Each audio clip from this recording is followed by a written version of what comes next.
Morning বন্ধুরা, কেমন আছো তোমরা সকলে? তো আজকে সকাল থেকে ব্লগটা স্টার্ট করছি। এখন ঘড়িতে হচ্ছে সকাল 9টা। তো আজ আমার বরের বন্ধুদের দোকানে পুজো, তো সেই জন্য আমাকে যেতে বলেছিল একটু ঠাকুরের জোগাড় টোগাড় করে দেওয়ার জন্য। তো আমি সকালের কাজ সেরে স্নান টান করে রেডি হয়ে গেছি। তো চলো তোমরা ভিডিওটা কন্টিনিউ করো।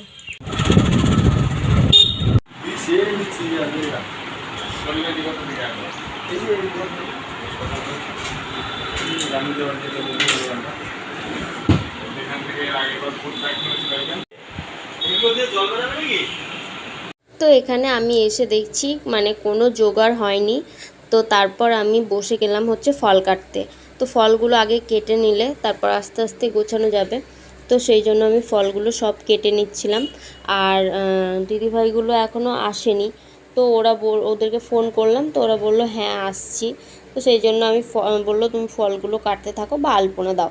তো ব্যাগ খুঁজে দেখছি যে আলপনা খড়িমাটি আনেনি। তো তারপর খড়িমাটি আনতে পাঠানো হলো।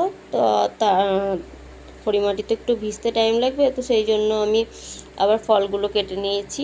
আর এখানে দেখো আরেকটা দিদিভাই এসে আলপনা দিয়েছে। আর ঠাকুরের আসনটা আমার বর পেপার জড়িয়ে দিয়েছে। আর এগুলো দেখো মোটামুটি কিন্তু সব কিন্তু কমপ্লিট হয়ে গেছে। আর প্রদীপগুলো আমি সলতাগুলো দিয়ে ঘি দিয়ে সাজিয়ে নিয়েছি। আর যত আমের শাখা টাখা সব ধুয়ে টুয়ে একদম ফ্রেশ করেছে। ফ্রেশ করে তেল সিঁদুর তারপর চন্দন লাগানো হলো। তো সব কিছু জোগাড়জান্তি করার পর ঠাকুরমশাই এসেছিলো 11টার সময়। তো ঠাকুরমশাইয়ের আসার কথা ছিল কিন্তু 9:30টায়। তো সেই ঠাকুরমশাই 11টাতেও আসেনি, 11টার পরে এসেছিল, অনেক পরে। তো তারপর দেখো পুজো করতে শুরু করেছে এখন। আর যেহেতু দোকানের পুজো, সেই জন্য খাতার মধ্যে 1 টাকার কয়েনের ছাপ, তারপর বেলপাতার ছাপ দিয়ে দেয়। তো বেলপাতার ছাপটা ভালোভাবে ওঠানোর চেষ্টা করছিল। আর ভালোভাবে করছে, কারণ এরপর আর কোনো পুজো নেই। তো সেই জন্য বলছে আস্তে সুস্তে পুজোটা করব।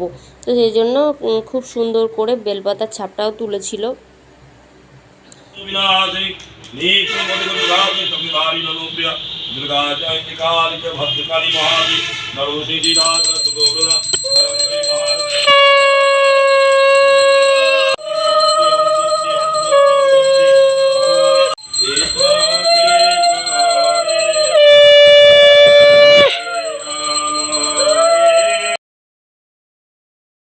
তো ফ্রেন্ড, এখন বাজে হচ্ছে রাত্রি 9টা।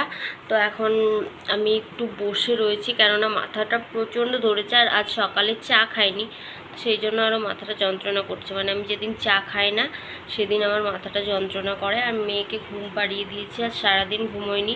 পুজো করে এসে খেয়ে দিয়ে এসেছিলাম ওখান থেকে। তো তারপরে এসে রান্না বান্না করে মেয়েকে স্নান টান করিয়ে খাইয়ে আর ঘুম পাড়াইনি। আর ঘুম পাড়ালে আর সন্ধ্যাবেলায় আর ঠিক থাকতো না। রাত 11টা 12টা 11:30 পর্যন্ত জ্বালাতন করতো। তো সেই জন্য আমি ভাবলাম যে আজকে আর দুপুরে ঘুম পাড়াবো না, একদম রাত্রেই ঘুম পাড়াবো। তো সেই জন্য সন্ধ্যা হয়েছে আর ওর ঘুম পেয়ে গেছে। তো ওকে খাইয়ে দাইয়ে ঘুম পাড়িয়ে দিয়েছি। আর আমি একটু স্থিরভাবে বসতে পারছি, নয়তো ও জেগে থাকলে তো এতক্ষণ ঘরটা সব এলোমেলো হয়ে যেত।